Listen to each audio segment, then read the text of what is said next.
Hello বন্ধুরা, চলো আজকে তোমাদের সামনে আর একটা নতুন ভিডিও নিয়ে চলে এসেছি। তো দেখো আমি আজকে কী রান্না করছি। দেখো আলুগুলো ভালো করে ভেজে নিয়েছি, আর এদিকে দেখো বলো তো কী রান্না হবে। দেখো আমি কীভাবে রান্না করছি দেখো। তো তোমরা এরকমভাবে রান্না করে দেখতে পারো, তো অবশ্যই ভালো লাগবে।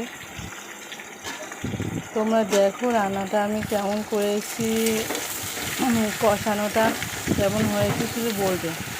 আর কি রান্না হতে চলেছে তোমরা বলো তো দেখি, কেমন হলো বলো, রান্নাটা বলো কেমনভাবে আমি কষাচ্ছি। দেখতে পাচ্ছ তোমরা এরকমভাবে রান্নাটা হলে কেমন লাগবে, তো অবশ্যই প্লিজ কমেন্টে জানা।